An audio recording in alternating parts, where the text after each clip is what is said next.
आप सोचते होंगे कि अगर मैं बहुत इंटेलिजेंट बन जाऊं, साइंस में नई डिस्कवरीज कर लूं, कुछ पेटेंट्स मेरे नाम हो जाए तो मैं बहुत अमीर बन सकता हूं। लेकिन क्या आपको निकोला टेस्ला की लाइफ के बारे में पता है? निकोला टेस्ला के नाम पर 300 पेटेंट्स थे। वो 9 लैंग्वेजेस बोल सकते थे। आज इतने सालों के बाद भी जितनी भी मोटर चल रही हैं, जितनी भी फैक्ट्रीज में काम हो रहा है, उन्हीं की इन्वेंशन इंडक्शन मोटर की बदौलत है। हमारे घर में बिजली उन्हीं की डिस्कवरी की वजह से आई है। लेकिन क्या आपको पता है कि 7 जनवरी 1943 में एक न्यू यॉर्कर होटल के स्टाफ में काम कर रही एक औरत ने होटल के रूम नंबर 3327 को खोला और उसके अंदर उन्हें एक 86 साल के बूढ़े आदमी की लाश मिली। और वो लाश निकोला टेस्ला की थी, जो उस होटल में पिछले 9 सालों से रह रहे थे। निकोला के पास आखिरी दिनों में कोई पैसे नहीं थे और वो काफी टाइम से सिर्फ दूध और बिस्किट पी के अपनी जान बचा रहे थे। और हर रोज उस खाने में से भी कुछ हिस्सा पास के कबूतरों को दे देते। अब मेन सवाल जो आपके मन में आ रहा होगा और वो ये होगा कि इनके साथ ऐसा क्यों हुआ, क्योंकि इन्होंने तो खुद की एक कंपनी टेस्ला इलेक्ट्रिक कार भी बनाई थी। और आज की ये वीडियो इसी टॉपिक के ऊपर है। टेस्ला का जन्म 10 जुलाई 1856 में स्मिल्जन, क्रोशिया में हुआ था। टेस्ला के फादर एक पुजारी थे, जबकि माँ खेती का ख्याल रखती थी। टेस्ला के दोनों पेरेंट्स एक अच्छी फैमिली में से थे। टेस्ला का एक बड़ा भाई था और 3 बहनें थी। टेस्ला अपने बड़े भाई डेन के साथ बहुत खुश होकर रहते थे और उनके साथ पक्षी पकड़ते, मछलियां पकड़ते और बाकी गेम्स खेलते। लेकिन जब निकोला 7 साल के हुए तो निकोला के बड़े भाई डेन की घोड़े से गिरकर मौत हो गई। निकोला अपनी बायोग्राफी में लिखते हैं कि मैं इस इंसिडेंट को कभी भुला ही नहीं पाया। मुझे हमेशा अपने भाई की मौत का सीन याद आता रहता था। उन्हें ऐसा लगता था कि उनके पेरेंट्स उनके बड़े भाई से ज्यादा प्यार करते थे और उनकी मौत के बाद वो टेस्ला को भूलने लगे थे। निकोला टेस्ला के फादर की सिटी ऑफ गॉस्पिक में ट्रांसफर हो गई और यहाँ पर टेस्ला की स्कूलिंग स्टार्ट हुई। टेस्ला पढ़ाई में बहुत इंटेलिजेंट थे। उन्होंने 9 से ज्यादा लैंग्वेजेस सीखी। वो हर एक सब्जेक्ट में A+ ग्रेड ले आते थे, चाहे फिर वो फिजिक्स हो, मशीनरी हो, केमिस्ट्री हो या फिर इवन फ्रेंच क्यों ना हो। सारे टीचर्स टेस्ला को बहुत अटेंशन देते, जिसकी वजह से बाकी स्टूडेंट्स उनसे चिढ़ने लगते। वो इतनी मेहनत करते थे कि उन्होंने 4 साल की स्कूलिंग 3 साल में कंप्लीट कर ली।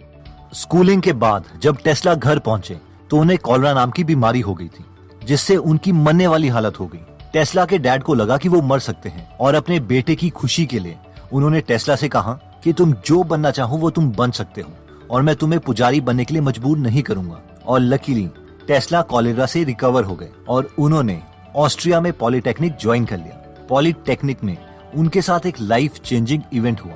फिजिक्स की क्लास में उनके प्रोफेसर्स ने उन्हें डायनामो दिखाया, जो DC यानी डायरेक्ट करंट से चलता था। जब एक तार में इलेक्ट्रॉन्स एक ही डायरेक्शन में जाते हैं तो उसे DC यानी डायरेक्ट करंट बोला जाता है। लेकिन अगर उसी तार में इलेक्ट्रॉन पहले आगे जाएं और फिर पीछे आए तो उसे AC यानी ऑल्टरनेटिंग करंट बोला जाता है। तो उस फिजिक्स के प्रोफेसर ने क्लास में कहा, ये देखो डायनामो जो DC से चलता है। इस पर टेस्ला ने कहा कि अगर हम DC की जगह AC यूज करें तो ये ज्यादा एफिशिएंटली बनाया जा सकता है। जिस पर प्रोफेसर को गुस्सा आ गया और उन्होंने उस डायनामो में से कम्यूटेटर को हटा दिया, जो कि AC को DC में कन्वर्ट करता था, जिससे वो डायनामो काम करना बंद हो गया। और प्रोफेसर ने कहा, देखा ये AC यानी ऑल्टरनेटिंग करंट से नहीं चलता। और इस इंसिडेंट के बाद टेस्ला ने अपने लाइफ मिशन ही बना लिया AC यानी ऑल्टरनेटिंग करंट पर काम करने का।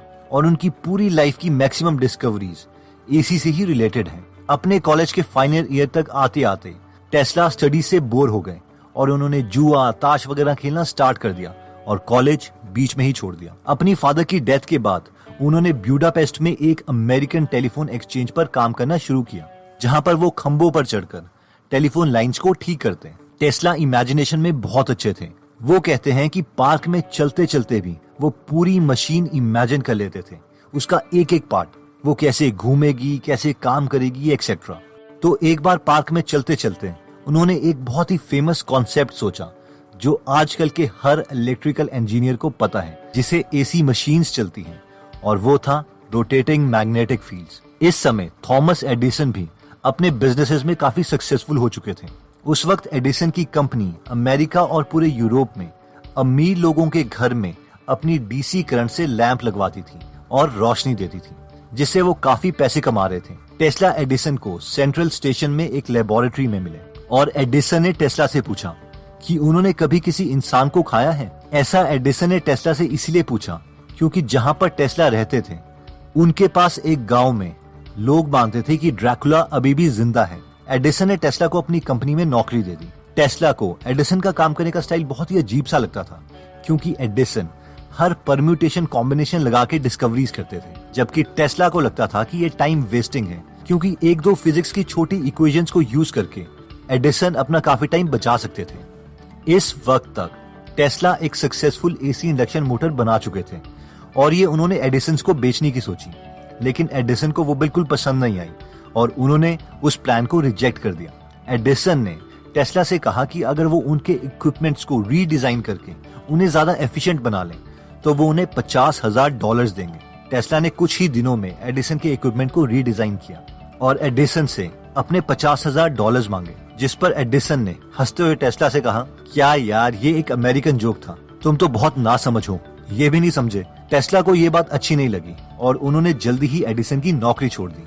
टेस्ला की शराफत का दो बिजनेसमैन ने फिर से फायदा उठाया था। रॉबर्ट लेन और बीए वेल की न्यू जर्सी में लाइटनिंग की मैन्युफैक्चरिंग कंपनी थी। इन दोनों बिजनेसमैन ने कहा कि अगर टेस्ला इनकी लाइटनिंग के प्रोजेक्ट में मदद करते हैं तो वो उनका नाम अपनी कंपनी के साथ जोड़ देंगे और उन्हें अपनी कंपनी के शेयर्स भी देंगे।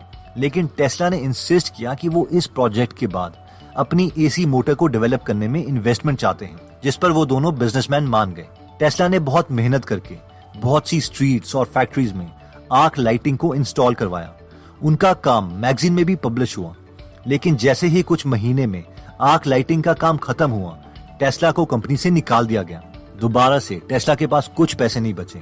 वो अपनी मशीन्स को बनाने में इतने बिजी हो जाते थे कि वो अपनी फाइनेंशियल सिक्योरिटी को ही भूल जाते थे और अनफॉर्चुनेटली इन्हें गड्ढे खोदने का काम करना पड़ा। वहां पर काम कर रहे फोरमैन ने देखा कि टेस्ला बहुत इंटेलिजेंट है और उन्हें अपनी कंपनी के चीफ इंजीनियर एल्फ्रेड ब्राउन से मिलवाया। ब्राउन ने लकीली टेस्ला के मैगजीन आर्टिकल्स पढ़े थे और वो टेस्ला से बहुत इम्प्रेस्ड हुए, इसलिए उन्होंने टेस्ला को एक बैंकर से मिलने के लिए कहा, जिनका नाम था चार्ल्स पेक।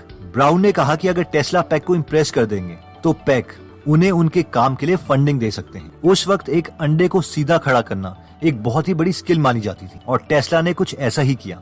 टेस्ला ने एक ब्रास का अंडा बनवाया और उसके आसपास अपने एसी सर्किट्स लगा दिए। जब उस एसी सर्किट ने रोटेटिंग मैग्नेटिक फील्ड प्रोड्यूस करी तो वो ब्रास का अंडा घूमने लगा और एकदम सीधा घूमता रहा। इससे पेक बहुत इम्प्रेस हो गए और इन तीनों ने, टेस्ला, पेक और ब्राउन ने मिलकर एक कंपनी खोली जिसे नाम दिया गया टेस्ला इलेक्ट्रिक कंपनी।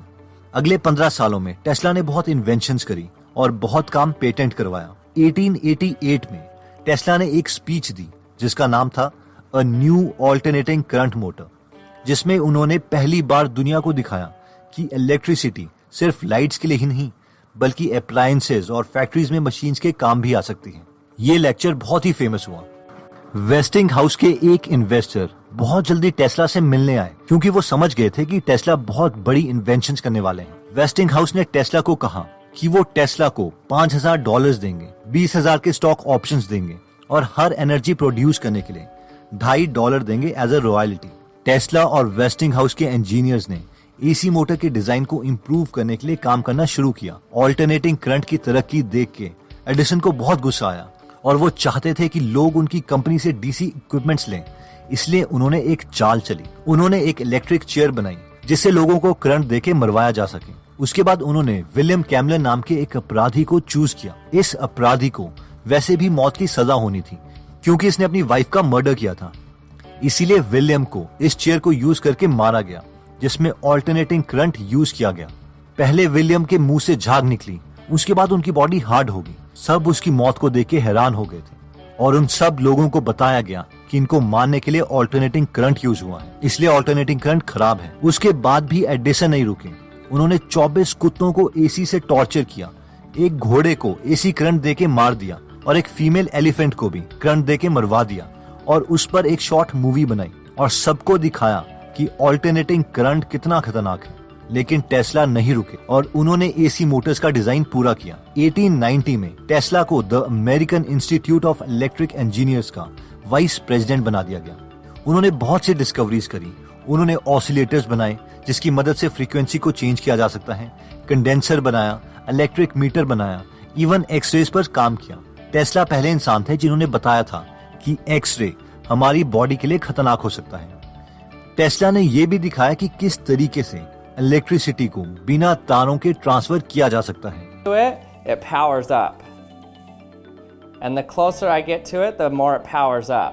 टेस्ला एक हाथ से हजारों वोल्ट्स की तार पकड़ लेते हैं और दूसरे हाथ से बल्ब, और फिर वो बल्ब जलने लगता। लोग पूछते कि उन्हें करंट क्यों नहीं लग रहा, जिस पर टेस्ला बोलते कि उन्होंने एसी की फ्रीक्वेंसी बहुत इंक्रीज की हुई है, जिसकी वजह से करंट उनकी बॉडी से नहीं बल्कि उनकी स्किन से ट्रांसफर हो रहा है, और इसे स्किन इफेक्ट भी बोलते हैं। टेस्ला अपने काम में इतना बिजी हो जाते हैं कि वो अपनी इन्वेंशंस को पेटेंट करवाना ही भूल जाते हैं, और लोग उन्हीं के टेक्नोलॉजी को यूज करके कुछ नया इन्वेंट कर देते।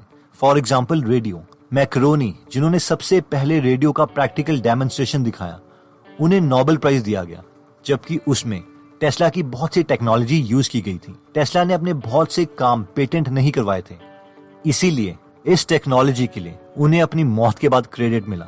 टेस्ला रेडियो वेव्स को वायरलेसली भेजने के बजाय पूरी बिजली को वायरलेसली भेजना चाहते थे, इसलिए उन्होंने रेडियो टेक्नोलॉजी पर काम नहीं किया। सब इन्वेस्टर्स को लगा कि रेडियो टेक्नोलॉजी में ज्यादा पैसे हैं, इसलिए टेस्ला की फंडिंग विड्रॉ कर दी गई और वो दोबारा से ब्रोक हो गए, और 86 साल की उम्र में वो गरीबी की हालत में मरे। तो दोस्तों, इस वीडियो में हमने देखा कि इतना ज्यादा ब्रिलियंट होने के बावजूद टेस्ला को बहुत बार लाइफ में गरीबी का सामना करना पड़ा, और एंड उनका बहुत ही दुख भरा था। मैंने जनरली ये देखा है कि कई एक्स्ट्रा ऑर्डिनरी माइंड्स अपने काम में इतने ज्यादा बिजी हो जाते हैं कि वो अपने को फाइनेंशियली सिक्योर ही नहीं कर पाते, और इन सब जीनियसेस को दुनिया तब रिकॉग्नाइज करती है जब उनकी मौत हो जाती है, और तब इसका क्या फायदा। जैसे कि नायग्रा फॉल्स में हाइड्रो इलेक्ट्रिक पावर प्लांट बनाया गया है, जहां पर टेस्ला की टेक्नोलॉजी यूज की गई है। इवन की वहां पर आज भी टेस्ला के ऑनर में उनका स्टैचू लगा हुआ है। इवन की इलॉन मस्क कह चुके हैं कि बेशक हमने अपनी कार कंपनी का नाम टेस्ला रखा है, क्योंकि टेस्ला को उतनी रिकॉग्निशन नहीं मिली जितनी वो डिजर्व करते थे, लेकिन हम एडिसन से ज्यादा इंप्रेस हैं, क्योंकि वो अपने आइडियाज को दुनिया तक पहुंचाने में सक्सेसफुल रहे। It's an interesting contrast, like Edison versus Tesla, because interesting, the car company is called Tesla. And the reason it's called Tesla is because we use an AC induction motor, which is an architecture that Tesla developed. And the guy probably deserves a little more play than he gets in current society. But on balance, I'm a bigger fan of Edison than Tesla. Because Edison brought his stuff to market and made those inventions accessible to the world, whereas Tesla didn't really do that. Anyways, आप ये incredible story अपने friends या family members के साथ जरूर share करें, और उन्हें भी समझाएं कि खुद को फाइनेंशियली सिक्योर करना कितना इंपॉर्टेंट है। और साथ में अगर आप ऐसी और बायोग्राफी सुनना चाहते हैं, जैसे कि डॉक्टर एपीजे अब्दुल कलाम पर, आइंस्टाइन पर, इलॉन मस्क पर, या फिर दोबारा से निकोला टेस्ला पर, तो आप हमारी गीगल ऐप डाउनलोड कर सकते हैं। यहाँ पर 120 से ज्यादा फ्री समरीज अवेलेबल हैं, और हर हफ्ते संडे को हम एक फ्री समरी इसमें ऐड करते हैं। अगर आप इस ऐप में इंटरेस्टेड हैं, तो इस ऐप का लिंक मैं डिस्क्रिप्शन में दे दूंगा। एनीवेज, अगर आप ऐसी नॉलेजेबल वीडियोस मिस नहीं करना चाहते, तो सब्सक्राइब करने के बाद बेल का बटन जरूर दबा दीजिए। आप हमें कमेंट करके ये भी बता सकते हैं कि आप नेक्स्ट वीडियो किस टॉपिक पर चाहते हैं। जल्दी हम आपसे दोबारा मिलेंगे। जय हिंद।